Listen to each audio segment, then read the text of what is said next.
প্ৰিয় দৰ্শক, মই আজি পুৰবিজ কিটচেনত এবিধ আটা আৰু চুজিৰে মালপোৱা বনাই দেখুৱাম। ইয়াৰ কাৰণে মই এটা মিক্সিং বাউল লৈছোঁ। ইয়াত মই প্ৰথমে একাপ আটা,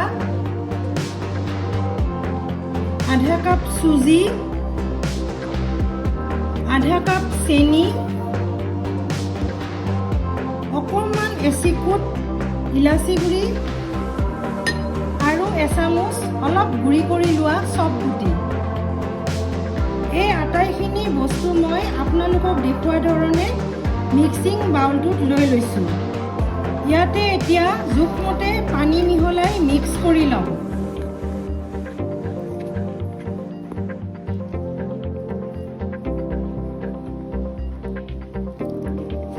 অলপ অলপকৈ পানী দি থাকিম।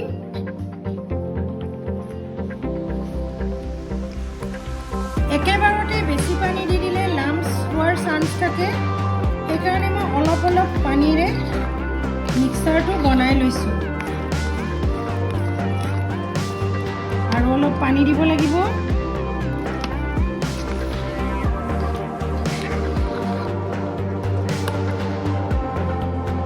ইমানখিনি ডাঠ হ'ব লাগিব।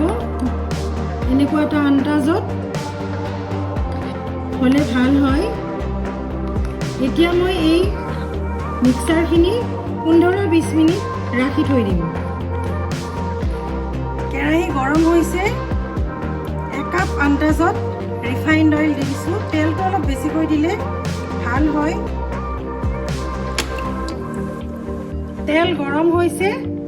এতিয়া মই মিক্সাৰটো মালপোৱা আকাৰত এনেদৰে দি যাম।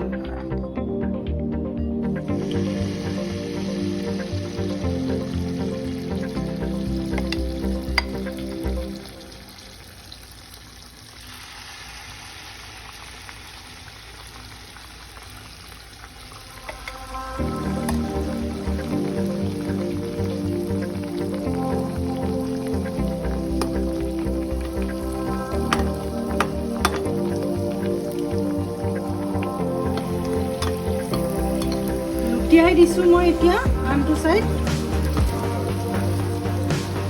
অতি সহজতে বনাব পৰা এবিধ মালপোৱা। মই চাহেৰে খাই কিন্তু বিৰাটেই ভাল পাওঁ। আপোনালোকে বনাই খাই চাবচোন।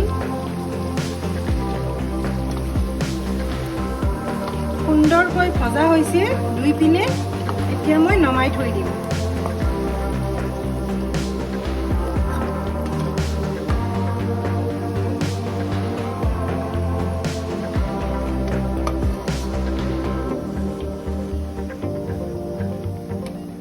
বাকী থকা কেইটাও মই এনেদৰে ভাজিম।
এই মালপোৱাৰ ৰেচিপিটো চাই ভাল লাগিছে যদি ভিডিঅ'টো লাইক কৰি দিব।